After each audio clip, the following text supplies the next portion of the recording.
ದಿಲೀಪ್ ಅವರೀಗ ಈ online game ಅನ್ನೋ ವಿಚಾರ ಬಂದಾಗ ಯಾವುದು ಆನ್ಲೈನು ಯಾವುದು ಆಫ್ಲೈನು ಜೊತೆಗೆ ಯಾವುದು ಲೀಗಲ್ಲು ಯಾವುದು ಇಲ್ಲೀಗಲ್ಲು ಇದಕ್ಕೊಂದು ಶಿಕ್ಷೆ ಅಂತ ಏನಾದರೂ ಇದೆಯಾ? ನಿಮಗೆ ನೆನಪಿರುವಂತೆ ಎಷ್ಟು ಶಿಕ್ಷೆ ಆಗಿವೆ?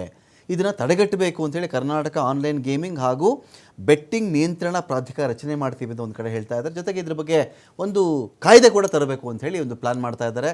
ಕಮಿಟಿ ಕೂಡ ರಚನೆ ಮಾಡುವಂಥ ಸಿದ್ಧತೆಯಲ್ಲಿ ರಾಜ್ಯ ಸರ್ಕಾರ ಇದೆ. ಅದು ಅಂದರೆ ನಿಮ್ಮ ಇಂಡಿಯಾದಲ್ಲಿ 1867 ಒಂದು ಆನ್ಲೈನ್ ಗೇಮಿಂಗ್ ಬೆಟ್ಟಿಂಗ್ ಪ್ರಿವೆನ್ಷನ್ ಮಾಡಲಿಕ್ಕೆ ಅಂತಲೇ ಆ್ಯಕ್ಟ್ ಇತ್ತು. It's A central act. Okay. So ಅದಾದಮೇಲೆ ಏನು ಮಾಡ್ತಾರೆ, ಈ ಕೆಲವೊಂದು ಸ್ಟೇಟಲ್ಲಿ ಸ್ಟೇಟ್ ಟು ಸ್ಟೇಟ್ ಡಿಫರ್ ಆಗುತ್ತೆ, ಇದನ್ನು ರಾಜ್ಯ ಸರ್ಕಾರ ತೀರ್ಮಾನ ಮಾಡಬೇಕು ಅಂತ ಹೇಳ್ಬಿಟ್ಟು ಅದನ್ನು ಎಲ್ಲ ಈ ಥರ ವಿಚಾರಗಳನ್ನ ಆನ್ಲೈನ್ ಬೆಟ್ಟಿಂಗ್ ಇರ್ಬೋದು, ಗ್ಯಾಮ್ಲಿಂಗ್ ಇರ್ಬೋದು, ಅದನ್ನು ಆಯಾ ರಾಜ್ಯಕ್ಕೋಸ್ಕರ ಬಿಡ್ತಾರೆ. ಓಕೆ. ಫಾರ್ ಎಕ್ಸಾಂಪಲ್ ಇವಾಗ ನೀವು ಗೋ ಆದರೆ ಕ್ಯಾಸಿನೋ ಅಂತಾರೆ. ಸೊ ಬೇರೆ ಸ್ಟೇಟಲ್ಲಿ ಕ್ಯಾಸಿನೋನ ಲೀಗಲ್ ಮಾಡಿದ್ದಾರೆ, ಮತ್ತು ಬೇರೆ ಸ್ಟೇಟಲ್ಲಿ ಕ್ಯಾಸಿನೋ ಇಲ್ಲ. ಫಾರ್ ಎಕ್ಸಾಂಪಲ್ ನಿಮಗೆ ಕೇರಳದಲ್ಲಿ ಲಾಟ್ರಿ ಲೀಗಲ್ ಆಗಿದೆ, ಅದನ್ನು ಬೇರೆ ಸ್ಟೇಟಲ್ಲಿ ಲಾಟ್ರಿ ಲೀಗಲ್ ಆಗಿಲ್ಲ. ಸೊ ಇದೆಲ್ಲ ಇವಾಗ ಫಾರ್ ಎಕ್ಸಾಂಪಲ್ ನೋಡಿ, ಮೊದಲೆಲ್ಲ ನಾನು ಲಾಟ್ರಿ ತೊಗೋಬೇಕು ಅಂತಂದರೆ ಒಂದು ಲಾಟ್ರಿ ಶಾಪಿಗೆ ನಾನು ಹೋಗಬೇಕಾಗಿತ್ತು. ಕರೆಕ್ಟ್. ನಾನು ಏನಾದ್ರು ರೇಸ್ ಕೋರ್ಸಿಗೆ ಹೋಗ್ತೀನಿ ಅಂತಂದರೆ ಅಲ್ಲಿ ರೇಸ್ ಕೋರ್ಸ್ವರೆಗೂ ನಾನು ಹೋಗಬೇಕಾಗಿತ್ತು. ಸೊ ಕೆಲವೊಂದು ನಾನು ಪಾರ್ಟಿಸಿಪೇಟ್ ಮಾಡಿ ಅಲ್ಲಿ ಬೆಟ್ ಕಟ್ಟೋಂಥದ್ದು ಒಂದು ಕೆಲವೊಂದು. ಈಗ ನಿಮಗೆ ಇತ್ತೀಚೆಗೆ ನೋಡಿ, ಯಾವಾಗ ಒಬ್ಬ ವ್ಯಕ್ತಿಗೆ ಇಂಟರ್ನೆಟ್ಟು ಮತ್ತು ಮೊಬೈಲು ಎರಡೂ ಒಟ್ಟಿಗೆ ಸಿಕ್ತು. ಓಕೆ. ಓಕೆ, ನೀವು ಮೊದಲು ಹೆಂಗೆ ಎವಲ್ಯೂಷನ್ ಆಯಿತು, ಎವಲ್ಯೂಷನ್ ಆಫ್ ಮೊಬೈಲ್ ಇರ್ಬೋದು, ಆಯಿತು. ಎಷ್ಟು ಟೆಕ್ನಾಲಜಿ ಬಂತು, ಅಷ್ಟೇ ಟೆಕ್ನಾಲಜಿ ವಿರುದ್ಧವಾಗಿ ನಿಮಗೆ ಜನಗಳನ್ನ ಹಾಳು ಮಾಡೋ ಅಂಥ ವಿಚಾರಗಳು ಕೂಡ ಬಂದು. ಓಕೆ. ಸೊ ಕೆಲವೊಂದು ನೀನು ಲೀಗಲ್ ಮಾಡ್ತೀನಿ, ಕೆಲವೊಂದನ್ನು ನಾನು ಇದನ್ನು ರಿಸ್ಟ್ರಿಕ್ಟ್ ಮಾಡ್ತೀನಿ. ಓಕೆ. ಫಾರ್ ಎಕ್ಸಾಂಪಲ್ ಇವಾಗ ಆನ್ಲೈನು ನೀನು ಸ್ಟೇಟ್ ಗೌರ್ಮೆಂಟಿಗೆ ಬಿಡ್ತೀಯಾ, ಸೆಂಟ್ರಲ್ ಗೌರ್ಮೆಂಟಿಗೆ ಬಿಡ್ತೀಯಾ? ಹೌದು, ನನಗೆ ಸೆಂಟ್ರಲ್ ಗೌರ್ಮೆಂಟ್ ಪರ್ಮಿಷನ್ ಕೊಟ್ಟಿದೆ, ನಾನು ರಮ್ಮಿ ಆಡಿಸ್ತೀನಿ. Okay. It's a online app. Okay. So sir ಹೇಳ್ದಂಗೆ it is a skill game. Okay. ಅವ್ರು ಹೇಳ್ದಂಗೆ ನನ್ನ ವೃತ್ತಿಯಲ್ಲೂ ಕೂಡ ಎಷ್ಟೋ ನೂರಾರು ಪ್ರಕರಣಗಳು ಕೂಡ ಹೈಕೋರ್ಟು ವಜಾ ಮಾಡಿದೆ. ಓಕೆ. ಅದು ಸ್ಕಿಲ್ ಗೇಮ್ ಅಂತ ಹೇಳ್ಬಿಟ್ಟು, ಅಂದರೆ it's not A chance game ಅಂತ ಹೇಳ್ಬಿಟ್ಟು. ಓಕೆ. 2021ನೇ ಇಸ್ವಿಯಲ್ಲಿ BJP ಗೌರ್ಮೆಂಟ್ ಇದ್ದವರು ಕೂಡ ಈ ರೀತಿ ಆನ್ಲೈನ್ ಬೆಟ್ಟಿಂಗ್ನ ಬ್ಯಾನ್ ಮಾಡಬೇಕು ಅಂತ ಹೇಳ್ಬಿಟ್ಟು ಮಾಡಿದರು.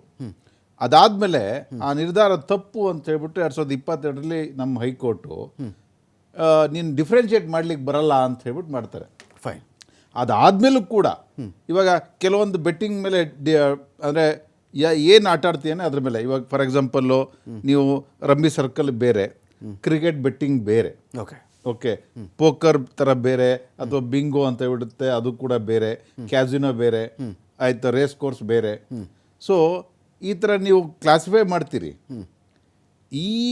ಇತ್ತೀಚೆಗೆ ನೀವು ರೇಷಿಯೋ ತೊಗೊಂಡ್ರೆ ಕಾಸ್ ಆಫ್ ಡೆತ್, ಅಂದರೆ people who have committed suicide ಅಂತ ಹೇಳ್ಬಿಟ್ಟು, ಅದು online game with Android mobile phones okay ಏನಿರುತ್ತೆ, ಯಾರು ಡೌನ್ಲೋಡ್ ಮಾಡಿ ಆಡ್ತಿದ್ದಾರೆ ಅಂಥವ್ರು ಜಾಸ್ತಿ ಆ ಗೀಳಿಗೆ ಬಿದ್ದು ತನ್ನ ಹಣವನ್ನು ಕಳ್ಕೊಂಡು ಸಾಲವನ್ನು ಮಾಡಿ ತನ್ನ ಹೆಂಡತಿ ಮಕ್ಕಳನ್ನು ಕೂಡ ಸಾಲದ ಕೂಪಕ್ಕೆ ತಳ್ಳಿ ತಾನೂ ಸುಸೈಡ್ ಮಾಡಿಕೊಂಡು ತನ್ನ ಸಂಸಾರವನ್ನು ಹಾಳು ಮಾಡತಕ್ಕಂಥ ವಿಚಾರ ಫೈನ್ ದಿನೇ ದಿನೇ ಪ್ರಕಟ ಆಗುತ್ತೆ. ಫೈನ್. ಅನಂತಪ್ರಭು ಸರ್, ಈಗ ಇಲ್ಲಿ ವಿಚಾರದಲ್ಲಿ ಏನಾಗ್ತಿದೆ ಅಂದರೆ ಇದಕ್ಕೊಂದು ಬಾರ್ಡರ್.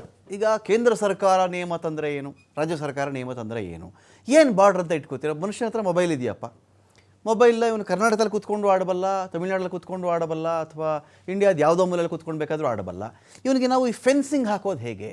ಆಯ್ತಪ್ಪ, ಕರ್ನಾಟಕ ಅವತ್ತೇನೋ ಒಂದು ಆ್ಯಕ್ಟ್ ಜಾರಿ ಮಾಡಿಬಿಟ್ರು, ಇವನ ಹತ್ರ ಮೊಬೈಲ್ ಇದೆ, ಒಂದು ಸಿಮ್ ಕಾರ್ಡ್ ಇದೆ, ಆ ಥರ ನಾವು ಗೂಗಲ್ ಫೆನ್ಸಿಂಗ್ ಅಂತೆಲ್ಲ ಕರೀತಾರಲ್ಲ, ಇದು ಫೆನ್ಸಿಂಗ್ ಮಾಡೋಕ್ಕೆ ಸಾಧ್ಯನಾ? ಒಂದು ಪಾಯಿಂಟ್ ಇದು. ಎರಡನೇದು, ಈ ಲೀಗಲ್ ಆಗಿರ್ತಕ್ಕಂಥ ಗೇಮಿಂಗ್ ಆ್ಯಪಲ್ಲಿ ನಾನು ಆಡ್ತಾ ಇದ್ದೀನಿ ಅಥವಾ ಇಲ್ಲೀಗಲ್ ಆಗಿ ಆಡ್ತಾ ಇದ್ದೀನಿ ಅಂತೇಳಿ ಬೈಫರ್ಕೇಟ್ ಮಾಡ್ಕೊಳ್ಳೋದು ಹೇಗೆ? ಒಬ್ಬ ಮನುಷ್ಯ ಅಕಸ್ಮಾತ್ ನಾನು ಇದನ್ನು ಆಡೋದೇ ತಪ್ಪು ಅಂತ ಹೇಳ್ತಾ ಇದ್ದೀನಿ, ಅಕಸ್ಮಾತ್ ಆಡ್ತಾ ಇದ್ರು, ಅದರಲ್ಲಿ ಕಾನೂನು ಮಾನ್ಯತೆ ಪಡೆಯದೇ ಇರುವ ವರ್ಗೀಕರಣ ಹೇಗೆ ಅಂತ. ಸರ್, ವೆರಿ ವ್ಯಾಲಿಡ್ ಪಾಯಿಂಟ್ ಇದ್ರಲ್ಲಿ. ಯಾಕಂದ್ರೆ ಫಸ್ಟ್ ಆಫ್ ಆಲ್ ಎಲ್ಲಿ ಮಿಸ್ಟೇಕ್ ಆಗ್ತಾ ಇದೆ ಅಂದ್ರೆ, ನಮ್ಮ ಈ ಸೋ ಕಾಲ್ಡ್ ಇನ್ಫ್ಲೂಯೆನ್ಸರ್ ಇರ್ಬೋದು, ಫಿಲ್ಮ್ ಸ್ಟಾರ್ಸ್ ಇರ್ಬೋದು, ಅವರೇ ಇದನ್ನು, ಕ್ರಿಕೆಟರ್ಸ್ ಇರ್ಬೋದು, ಅವರೇ ಇದನ್ನು ಬಂದು ಅಡ್ವರ್ಟೈಸ್ ಮಾಡ್ತಾ ಇರುವಾಗ ಏನಾಗತ್ತಂದ್ರೆ, ಈಗ ಫಾರ್ ಎಕ್ಸಾಂಪಲ್ ನಾನು ಒಂದು ದೊಡ್ಡ ಕ್ರಿಕೆಟ್ ಸ್ಟಾರ್ ಇದು ಫ್ಯಾನ್, ಅವರೇ ಬಂದು ನೀನು ಆಡ್ಬೇಕು ಗೆಲ್ಬೇಕು ಅಂತ ಹೇಳುವಾಗ ಆಟೋಮ್ಯಾಟಿಕ್ ಆಗಿ ಜನರು ಆಡ್ಲಿಕ್ಕೆ ಸ್ಟಾರ್ಟ್ ಮಾಡ್ತಾರೆ. ಅಲ್ಲಿಂದ ಸ್ಟಾರ್ಟ್ ಆಗ್ತಾ ಇರೋದು ಸರ್. ಬಿಕಾಸ್ ಅವ್ರು ಏನ್ ಮಾಡ್ತಾರೆ ಅಂದ್ರೆ they catch some of the best of the people to advertise for them. Number 1. Number 2, ಈ ಯಾವುದೇ ತರ ಗೇಮ್ಸ್ ಆಡ್ಬೇಕಾದ್ರೆ ನಿಮ್ಗೆ 18 years ಪ್ಲಸ್ ಆಗಿರ್ಬೇಕು. How can you decide online whether that person is 18 or not ಅಂತ? This is the second. ಯಾಕೆಂದ್ರೆ ಈಗ ನಾನು ಏನ್ ಮಾಡ್ಬೋದು, ನನ್ನ ತಂದೆ ಅವ್ರದ್ದು ಅಥವಾ ನನ್ನ ಬ್ರದರ್ ಇದು ಆಧಾರ್ ಕಾರ್ಡ್ ಮತ್ತೆ ಯಾವ್ದಾದ್ರು ಒಂದು ID ಅನ್ನು ಅಪ್ಲೋಡ್ ಮಾಡಿದ್ರೆ ನನಗೆ ನನ್ನ ಅಕೌಂಟ್ ಅನ್ನು ಕ್ರಿಯೇಟ್ ಮಾಡ್ಲಿಕ್ಕೆ ಆಗುತ್ತೆ. So this is the second point. ಯಾಕಂದ್ರೆ ನೀವು ನೋಡಿ, ಸ್ಕೂಲ್ ಮಕ್ಕಳು ಇದನ್ನ ಆಡ್ತಾ ಇದ್ದಾರೆ, ಬಟ್ ಅವರಿಗೆ ಆ ಪ್ರೊಫೈಲ್ ಕ್ರಿಯೇಟ್ ಮಾಡ್ಲಿಕ್ಕೆ ಆಗಲ್ಲ ಅವರವರ ಆಕ್ಚುಯಲ್ ಡೇಟ್ ಹಾಕಿದ್ರೆ. ಸೊ ಯಾರ್ದೋ ಹೆಸರಲ್ಲಿ ಅವರು ಅದನ್ನು ಮಾಡ್ತಾರೆ.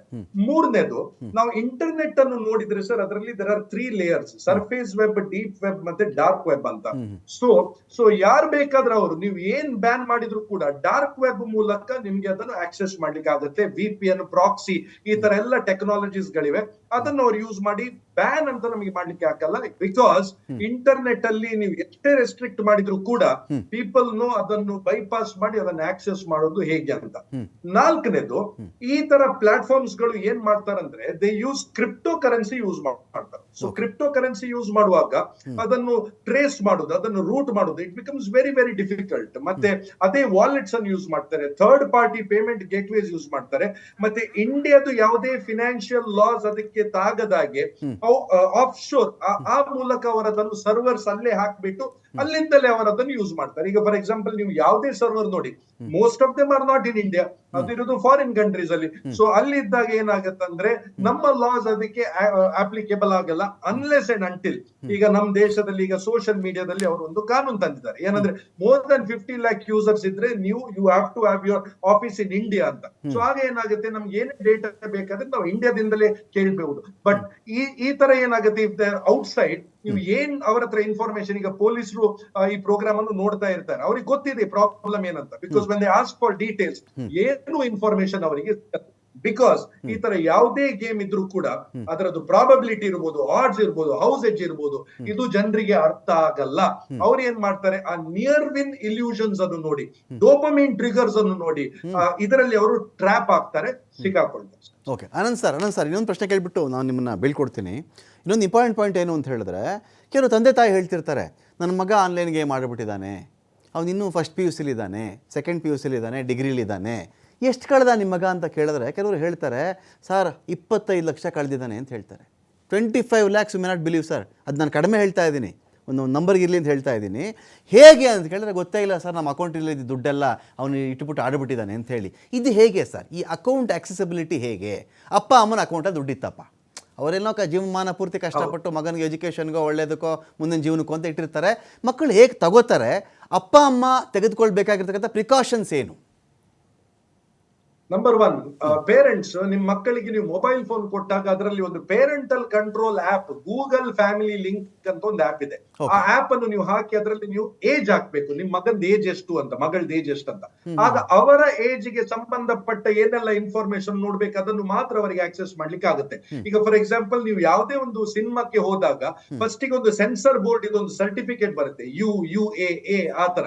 ಅದೇ ರೀತಿ ಎಲ್ಲಾ ಆಪ್ ಗಳಿಗೆ ESRB ರೇಟಿಂಗ್ ಅಂತಿದೆ, ಎಂಟರ್ಟೈನ್ಮೆಂಟ್ ಸಾಫ್ಟ್ವೇರ್ ರೇಟಿಂಗ್ ಬೋರ್ಡ್ ಅಂತ. ಆ ರೇಟಿಂಗ್ ಬೋರ್ಡ್ ತಕ್ಕಂತೆ ನಾವು ನಮ್ಮ ಏಜ್ ಏನಿದೆ ಅದಕ್ಕೆ ಮಾತ್ರ ನಾವು ಆಕ್ಸೆಸ್ ಮಾಡುವ ಹಾಗೆ ಅದನ್ನು ಮಾಡ್ಬೇಕು. ನಂಬರ್ 1. ನಂಬರ್ 2, ಪೇರೆಂಟ್ಸ್ ನಿಮ್ಮ ಕ್ರೆಡಿಟ್ ಕಾರ್ಡ್ ಮತ್ತೆ ಡೆಬಿಟ್ ಕಾರ್ಡ್ ಅನ್ನು ಮಕ್ಕಳು ನೋಡದಾಗಿ ನೀವು ಅದನ್ನು ಸೇಫ್ ಆಗಿ ಇಟ್ಕೊಳ್ಬೇಕು. ಯಾಕಂದ್ರೆ ನಾವೆಣಿಸ್ತೇವೆ ಏನಂದ್ರೆ ನಮ್ ಡೆಬಿಟ್ ಕಾರ್ಡ್ ನೋಡಿದ್ರೆ ಏನಾಗುತ್ತೆ ಅಂತ. ಆಫ್ ಕೋರ್ಸ್ ಅವರಿಗೆ ಇಂಟರ್ನ್ಯಾಷನಲ್ ಟ್ರಾನ್ಸಾಕ್ಷನ್ ಅದರಲ್ಲಿ ಮಾಡ್ಲಿಕ್ಕೆ ಆಗುತ್ತೆ. ಇಂಡಿಯಾ ಮತ್ತೆ ಕೆಲವು ದೇಶದಲ್ಲಿ ಮಾತ್ರ ಈ 2 ಸ್ಟೆಪ್ ಅಥೆಂಟಿಕೇಶನ್, ಅಂದ್ರೆ ಫಾರ್ ಎಕ್ಸಾಂಪಲ್ ನೀವು ಯಾವುದೇ ಟ್ರಾನ್ಸಾಕ್ಷನ್ ಮಾಡುವಾಗ ಒಂದು OTP ನಿಮ್ಮ ಮೊಬೈಲ್ಗೆ ಬರುತ್ತೆ ಆ ತರ, ಅಥವಾ ನೀವು ಯಾವ್ದಾದ್ರು ಒಂದು ಪಿನ್ ಹಾಕ್ಬೇಕು. ಬಟ್ ಇಂಟರ್ನ್ಯಾಷನಲ್ ಗೇಟ್ವೇಸ್ ಅಲ್ಲಿ ನಿಮ್ಮ ಡೆಬಿಟ್ ಕಾರ್ಡ್ ಮತ್ತೆ ಕ್ರೆಡಿಟ್ ಕಾರ್ಡ್ ಇದು 16 ಡಿಜಿಟ್ ನಂಬರ್ ನನಗೆ ಗೊತ್ತಿದ್ರೆ ಮತ್ತೆ ಎಕ್ಸ್ಪೈರಿ ಡೇಟ್ ಗೊತ್ತಿದ್ರೆ ಸಾಕು, ನನಗೆ ಯಾವ ಟ್ರಾನ್ಸಾಕ್ಷನ್ ಬೇಕು ಆ ಟ್ರಾನ್ಸಾಕ್ಷನ್ ಮಾಡ್ಲಿಕ್ಕೆ ಆಗುತ್ತೆ. ಸೊ ಈ ಒಂದು ವಿಚಾರದಿಂದ ಏನಾಗುತ್ತೆ, ತುಂಬಾ ಪೇರೆಂಟ್ಸ್ ಗಳು ಅವರ ಹಣ ಕಳ್ಕೊಳ್ತಾ ಇದ್ದಾರೆ. ಮತ್ತೆ ಮೂರನೇದು, ನಿಮ್ಮ ಸ್ಟೇಟ್ಮೆಂಟ್ ಅನ್ನು ನೀವು ನೋಡ್ಬೇಕು. ತುಂಬಾ ಪೇರೆಂಟ್ಸ್ ಏನ್ ಮಾಡ್ತಾರೆ ಅಂದ್ರೆ ಈ ಆಪ್ ಸ್ಟೋರ್ ಮತ್ತೆ ಪ್ಲೇ ಸ್ಟೋರ್ ಅಲ್ಲಿ ಅವರ ಕ್ರೆಡಿಟ್ ಮತ್ತೆ ಡೆಬಿಟ್ ಕಾರ್ಡ್ ಲಿಂಕ್ ಆಗಿರುತ್ತೆ. ಸೊ ಮಕ್ಕಳಿಗೆ ಆರಾಮ್ಸೆ ಅದರಲ್ಲಿ ಟ್ರಾನ್ಸಾಕ್ಷನ್ಸ್ ಮಾಡ್ಲಿಕ್ಕೆ ಆಗುತ್ತೆ. OTP ಅಥವಾ ಯಾವುದೇ ಮೆಸೇಜ್ ಬಂದ್ರೆ ಅವರ SMS ಅನ್ನು ಡಿಲೀಟ್ ಮಾಡ್ತಾರೆ. ಸೊ ಪೇರೆಂಟ್ಸ್ ಗೊತ್ತಾಗಿರಲ್ಲ, ಬಟ್ ಅವರ ಫಿನಾನ್ಷಿಯಲ್ ಸ್ಟೇಟ್ಮೆಂಟ್ ನೋಡುವಾಗ ಮಾತ್ರ ಅವರಿಗೆ ಗೊತ್ತಾಗುತ್ತೆ. ನಾಲ್ಕನೇದು, ಈ ತರ ಯಾವುದೇ ಪೇಮೆಂಟ್ ಮಾಡ್ಲಿಕ್ಕೋಸ್ಕರ ನಾನು ಹೇಳಿದ್ದೇನೆ ಆಲ್ರೆಡಿ, ಪ್ರಾಬಬಿಲಿಟಿ, ಆಡ್ಸ್ ಮತ್ತೆ ಹೌಸ್ ಎಡ್ಜ್ ಅಂತ ಇರುತ್ತೆ. ಹೌಸ್ ಎಡ್ಜ್ ಅಂದ್ರೆ ಈ ತರ ಯಾವುದೇ ಆಪ್ ಇರ್ಬೋದು, ಅವ್ರು ಏನ್ ಮಾಡ್ತಾರಂದ್ರೆ ವಿನ್ ಆಗುದು ಅವರೇ, ಆ ಆಪೇ ವಿನ್ ಆಗುತ್ತರ ಅವ್ರು ಅದನ್ನು ಡಿಸೈನ್ ಮಾಡಿರ್ತಾರೆ. ಸೊ ನಾವು ಡಿಫೀಟ್ ಆದಾಗ ನಾವು ಏನ್ ಮಾಡ್ತೇವೆ, ನಮ್ಮ ಡೋಪಮಿನ್ ಟ್ರಿಗರ್ ಆಗ್ತಾ ಇರುತ್ತೆ, ನಾವು ಇನ್ವೆಸ್ಟ್ ಮಾಡ್ಬೇಕು, ಇನ್ನೂ ಜಾಸ್ತಿ ಹಣ ಹಾಕಿದ್ರೆ ನನಗೆ ಚಾನ್ಸಸ್ ಜಾಸ್ತಿ ಇರಬಹುದು ಅಂತ. ಆಗ ಕದಿಲಿಕ್ಕೆ ಶುರು ಮಾಡ್ತಾರೆ. ಸೊ ಸ್ವಲ್ಪ ಮನೆಯಲ್ಲಿ ನೀವು ಇಟ್ಟಿರುವ ಅಮೌಂಟ್ ಅನ್ನು ನೋಡ್ಬೇಕು, ನೀವು ಕದಿತಾ ಇದ್ದಾರಾ ಇಲ್ವಾ. ಅಮ್ಮಂದು ಗೋಲ್ಡ್ ಚೈನ್ ಅವ ಅದನ್ನು ಮಾರಿ ಅವ ಅದರಲ್ಲಿ ಇನ್ವೆಸ್ಟ್ ಮಾಡಬಹುದು. They are ready to go for any extent for paying that amount. Thank you Anant Prabhu sir, ಸಾಕಷ್ಟು ವಿಷಯಗಳ ಬಗ್ಗೆ ತಿಳಿಸ್ಕೊಟ್ಟಿದ್ದೀರಿ. Thank you so much.